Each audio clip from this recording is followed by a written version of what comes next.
want this. In fact, I had conversations with Tristan for a long time, and I kept saying Icarus to him.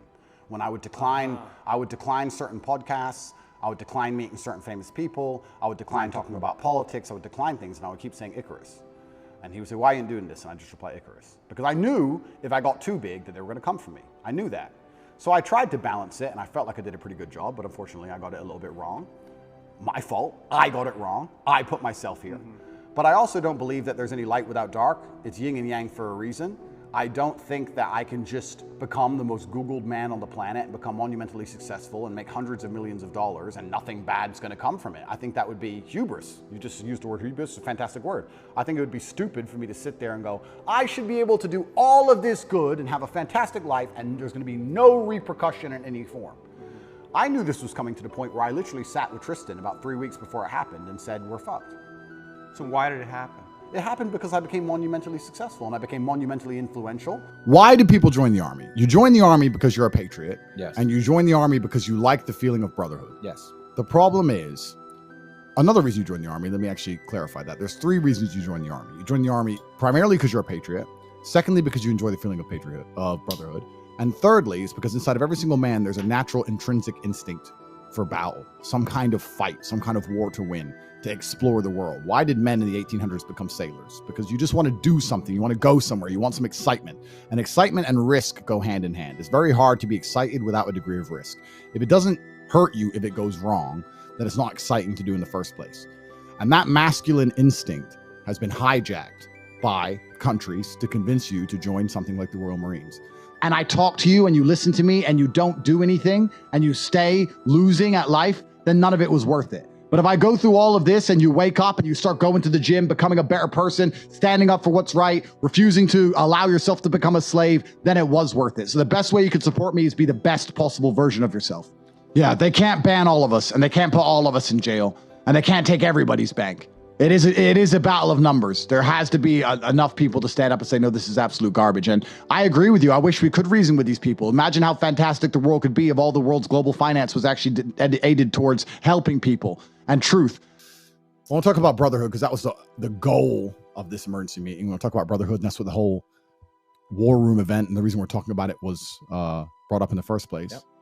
And talking about how brotherhood can amplify your life. A lot of people are talking about the clip we put on Twitter of your birthday. Do you remember that clip? Yeah, I remember. And I think a lot of the reason also that we're so famous and so respected and some other brothers out there perhaps aren't is because we genuinely stick by each other and work together as a team. And in the world today, if you're going to try and be Rambo and be by yourself and do everything by yourself, you're not going to do it. So a lot of people who say to me, how do I become successful? The first thing I say to them is like, who's your brothers? Who are you working with? Mm-hmm. You can't sit and go out there in the world and do it by yourself because you're always going to be competing against a team. The war room is a team. We're 4,000 men who are working together to try and conquer the earth. How are you going to beat us by yourself? No matter how fantastic you are, you're going to lose. Tate brothers are a team. We're a team. We're friends. You, are a team. Completely. You can be the best fighter in the world, but if you get jumped, you get jumped. And the world is exactly the same. So how do you build a strong brotherhood? Well, the first way you do that is being a good brother yourself. You get what you give in the world. If you want to feel loved, the best way to do that is to give love. If you want to feel respected, the best way to do that is to give respect. If you want to have good brothers, the best way to do that is to be a good brother yourself. And you're not a very good brother if you're broke. You're not a very good brother if you're stupid. You're not a very good brother if you're lazy. And you're not a very good brother if you're weak. So those are 4 things you can improve because birds of a feather flock together. And I don't hang around with anybody who's those 4 things. That's the beginning of it. To each and every one of you, as if you were my son or a student or someone I'm trying to mentor, I'm going to imagine that all of you know nothing. And we're talking from the complete ground up how to become the best versions of yourself. Because manhood is exceptionally hard and life is hard, but how you shape yourself will determine how hard it is for you and how miserable it will be. I've said this many times in many different iterations on different podcasts, but I want to repeat it again. As a man, there is no easy life. If you're looking for an easy life, you should have been a girl. You made a mistake. Yep. Your life is not about being easy. Your life is not about being happy. Your life is always going to be difficult. All of the pain you feel, all of the sadness you feel, you're supposed to feel as a man, and you have 2 effective binary choices. You either go through the suffering and go through the trauma and go through the hardship it takes to be a man of value, or you suffer eternity as a nobody. And being invisible, I would argue, is almost worse. You can have a very stress-free life if you work in Starbucks. You don't care about the Starbucks once you clock off. You're not at work at the time. You go home, you play video games, and you exist until you die. That's stress-free, but you have to suffer being a nobody. Alternatively, you can go out there into the world, try and implement your mark on the world, work hard, try to get rich, more money, more problems. You can try and start a business, the stress of that. You can lose your girlfriend because all you're doing is working. This is a new level of stress, a new level of trauma, but at least you'll be a somebody at the end of it. There's two ways to suffer. You either suffer to become a somebody, or you suffer as a perpetual and forever nobody. What did Napoleon say? He said, glory is fleeting, but obscurity is forever. Absolutely. Glory is fleeting, but obscurity is forever. And when he says fleeting, that's a really good point, because everything in life is rented, especially your glory as a man. When you have a good body, it is not a good body as complete. It's not finished. You haven't completed the task. You have rented that good physical condition. You must train every day to retain it. If you don't want something, that's fine. Then you're going to stay a loser. And it's not my job to motivate you or convince you to want things. You should already want things inside of your soul, and you should get up and do anything it takes to get them, like I did. If you can sleep just fine being broke, then guess what? You're always going to be broke. That's life. If you go to bed and you can't sleep because you're furious at the fact that I can buy a new supercar every day and you don't have a single one, then you might do something about it. So it's down to you, and it's your own personal decisions. And I think we've discussed this in a lot of different emergency meetings, but there's no such thing as busy. There's no such thing as don't have time. That's all garbage.